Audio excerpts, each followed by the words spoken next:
Hello and welcome to Sport for Business. We were joined at our Return to Sport conference in April 2021 by Kevin Quinn from Leinster Rugby. Kevin spoke to us about the ways in which the province was looking to run a pilot test to get 2,000 fans back into the RDS. Here are a few of the things that Kevin had to say to us, and we kick off by replaying a video from the good old days. This was 10 years ago when fans were able to get back into stadia.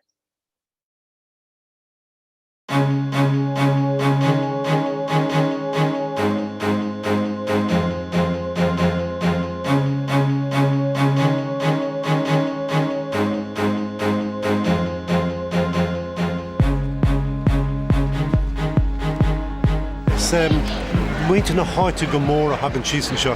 Feici tú iad a teacht síos ar na bóithre fada go tíad a siúil le na gúpáistí teacht anseo agus a siúil ar ráisiúis agus i brasásta tríos cluiche má deiscint.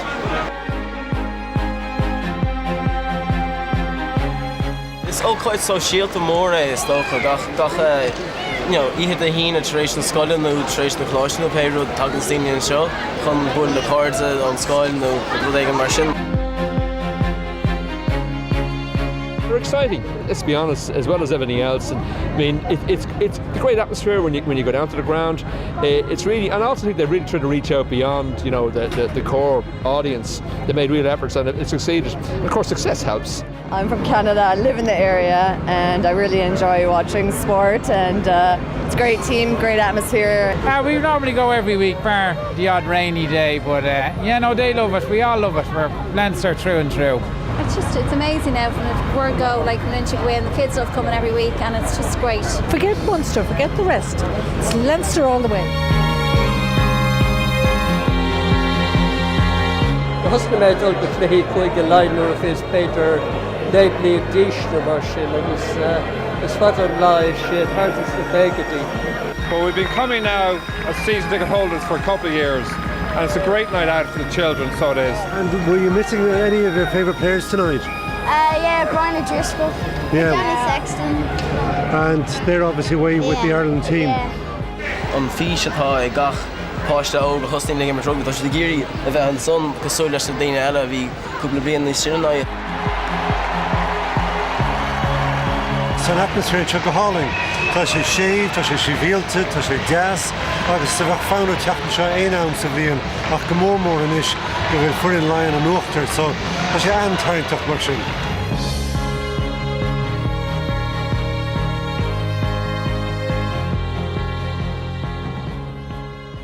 With apologies to John and Philip and others from Munster Rugby who are with us this morning for that lady. Obviously, she was speaking for herself in terms of saying no to Munster, that it was Leinster all the way. But for the next 20 minutes or so, it is Leinster Rugby all the way. You're very welcome, Kevin Quinn. Hey, good morning, Rob. Thanks, Amir, for having me. Glad to be here. No need to apologise either. Leinster Rugby were to the fore in terms of trying to move things along. We have to start somewhere in terms of getting fans back into stadia. And a couple of weeks ago, you made public the fact that you had been working with a number of key partners, including the RDS, who are with us today, the Aviva Stadium, likewise, and putting a proposal to government on getting fans back into the RDS as soon as next month. Tell us a little bit about how it came together, and then we'll have a look at how it's sitting at the moment. Sure. So the process actually began almost 8 months ago now, Rob, with nobody coming through the turnstiles. As everybody knows, the impact of COVID-19 on the revenues, well, of all sports, has been very, very significant. And I think it was understood quite early on that the national governing bodies of the three largest field sports in Ireland, that there needed to be probably a consistent and aligned approach at how we went about getting spectators back. And it was important to try to do that as quickly as possible. So the RFU, the GAA and the FEI all came together in a single working group that was chaired by Martin Murphy, who's the CEO of the Aviva Stadium. And they worked closely with the event and health safety experts, Eamon Boyle and Associates, to draft a detailed report. That report was called the Guidelines for Reopening Sports Grounds. And that was submitted to the Department of Sport in October 2020.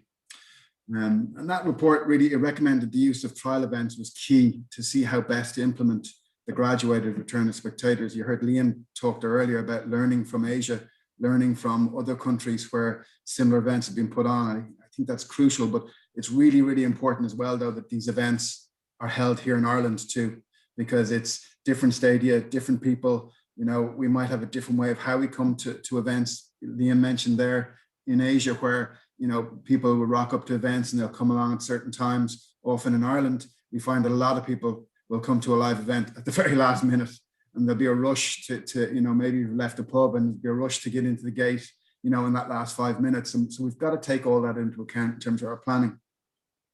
So our proposal to host a pilot antigen testing event was really a follow-on from that larger report, but also it was a direct response to the government's rapid testing group report.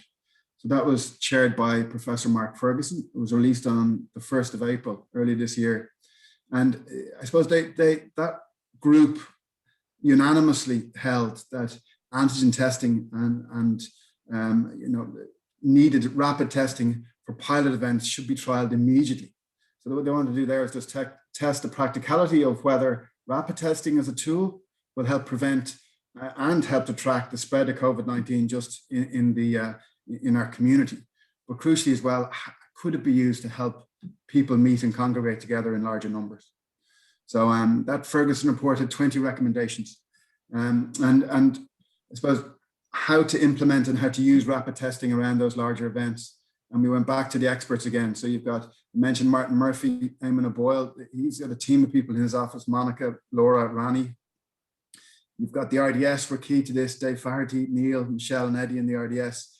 An Irish company, Test Match as well, which is led by Pat Byrne, which has helped us to identify, you know, the best possible antigen tests and the technology behind that. And that was to draft an event response plan that basically operationalized the 20 recommendations from the Ferguson report into a single event operations plan. And then that's what we've submitted now to the Department of Sport. That proposal is to host 2,000 spectators at a Leinster Rugby home fixture in the next month. So that's really going to be in the next 4 to 6 weeks. We can talk a bit more about that in a little while. But roughly speaking, that's about 11% of total match capacity of the RDS. And we think that's proportionate and reflective of probably where Ireland is with regards to the vaccination program. If you take that in contrast to what's going on in the UK at the moment, in the UK, you know, as we heard earlier from Jonny and also from Liam, they have a program of test events, both indoor and outdoor test events going on at the moment. I mentioned the Crucible. You know, I think 15th of May, the FA Cup final, they're going to have 21,000 fans in the UK at that. You know, our proposal is to have 2. So we believe that's proportionate in terms of our first event. And also, I suppose the key thing is that we're not coming at this out of the blue. So Leinster Rugby, we've already demonstrated that we have the capability, you know, in that we've already done multiple events at the RDS with 0 COVID cases. And so we believe that we're definitely a credible partner for the Department of Sport to partner with us and initiate probably the first pilot program and what we hope will be a number of test events over the summer across the whole range of different sports. And our plan as well is that working with all the different groups and experts that we are working with is that we will share any and all of the learnings out of this with anybody, both, you know, from whether that's cinema, theatre, internal events, external events, concerts. We want to just be there to try and make sure that we can get back. And in our aim is to get back before the beginning of the next season, which is, you know, September, October this year. You've brought together a group of some of the most trusted organizations in the country to answer a government request for proposals in terms of what we can do. You've touched upon it. You're able to organize it as a central point in a central venue with an audience of people that are used to coming together in large numbers on a consistent basis as well. So it's slightly different to a concert venue. Where are you at the moment with it? What are the soundings that you're getting back? Because next month is next weekend, and it's possible, as we've heard from Liam, to do things with a week's turnaround. Is it possible that you're going to be given permission? Yeah, optimistically, we believe it is. I mean, we've had a hugely positive response, first of all. So from all of our key stakeholders, partners, publicly as well through social and traditional media, we've had massive response, which has been really good. And I think we've had similarly, though, very proactive and positive response and engagement from the government and through across the political parties. And that's really important because currently under level 5, as we know, it's illegal to host an event where crowds are encouraged to meet and congregate. So we need law change, we need regulation change for us to receive permission to proceed this. So it's really crucial that the government buy into this and are on board. And so far they have been. So we're currently still at level 5. We know that the government here will be making announcements later today with regards to that. And we're optimistically positive about getting the option and permission to proceed. And again, we'd be partnering in this case, not just with the experts we've already mentioned, but with the Department of Sport to look to take that first step to do that first event.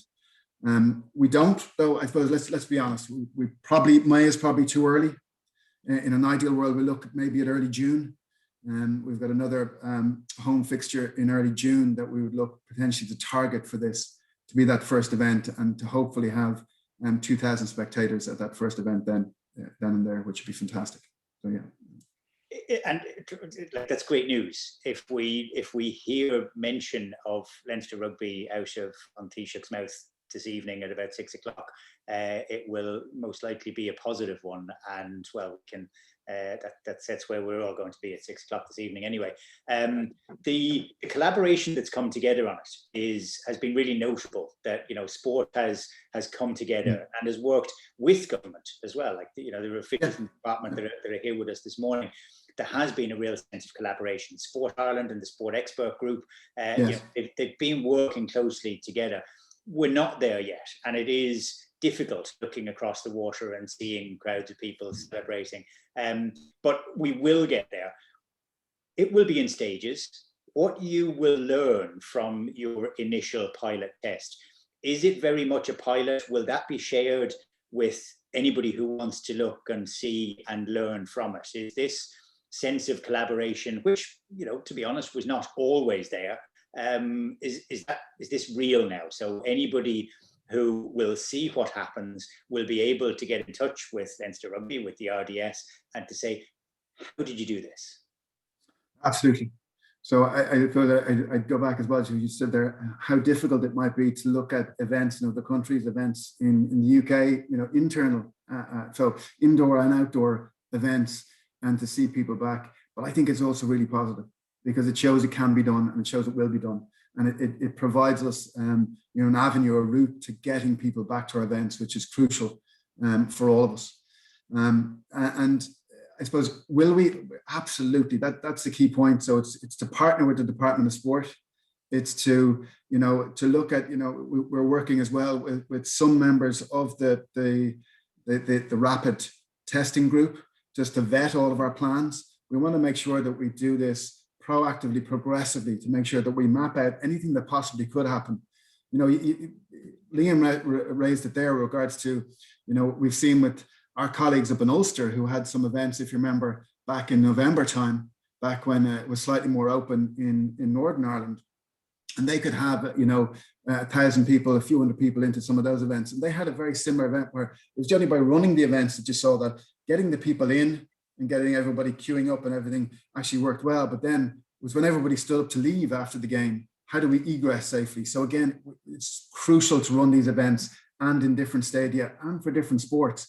But we'll be absolutely open, and everybody involved is very, very open to making sure that we share all the learnings, any of the data out of this, to how we can improve in these events. And also, again, they're just stepping stones to working for all of us. So whether that's the GAA and the FAI to next season. So in our case, that's September, October. October, we're looking at to when we open up, that we're back open and we're back open and ready to go. So, yeah.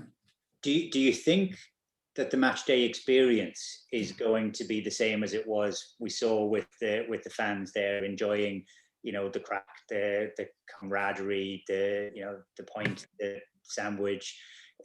Is the public ready for that, for a return to what we always thought of as being normal? Yeah, so two parts to that question. So is the public ready? Well, definitely. I mean, we've done a number of surveys regards to our own supporters, and the appetite to return has been huge across the board. And our colleagues in other provinces, in Munster and Ulster, also did similar surveys, and across the country, we're seeing the positive sentiment and appetite to return has been huge. All 93, 94, 95% in terms of purchasing tickets and getting back to events. Will the experience be the same? Oh, no, absolutely not. It'll be much, much better. Everybody should come along. There'll be way more fun, friends, family. Honestly, I can't say. I mean, certainly the appetite and the driver for a lot of people coming back to, in our survey, saying that it's that meeting point. It's that coming back with friends. It's coming back with family. It's seeing some of those familiar faces that you see in those stadia, in your matches you go to. That's been a key part of it. What it'll be like, I can't say. Nobody knows. In reality, it's going to depend on the success of the vaccination program. So, and we've seen in other countries, again, learning from other countries where that has been hugely successful in particularly keeping down the hospitalizations, the deaths, mortalities, and also the numbers in ICU, which is massively important. And again, we just need to look internationally, I think, and inside again there's a credible pool of data and information there that points to particular outdoor events being very, very safe to go back to. And, so that's us again, looking for outdoor events at the end of this season and beginning into next season. And there may be a differentiation in how we return to large event, depending on indoor and outdoor. And that's probably going to be reflected in the government announcements later today in terms of making differentiations between, if it's opening up hospitality and beer gardens and that sooner rather than when we get back indoors. But I think the appetite, the sentiment, I think it's going to be fascinating. Even if we get 2,000 people in, I can imagine the noise will be huge even for 2,000 people, just because people want to get back and people want to meet people, congregate, and just to do these things socially again. The resilience of fans is something that we are going to see, even in the return to children's sport. The fear that some kids and parents might have just dropped off because they sort of didn't, they lost it, fell out of the habit of it. Absolutely not. The surge in interest of people who just want to get back talking to each other. You've got a real world test out there at the moment. You've just recently launched the membership renewals. Is that resilience coming through? Are fans clicking and saying, yes, please, I want to be there? They are, thankfully, yeah. So we're delighted with that.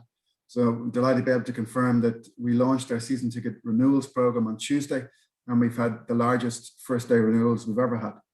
So again, just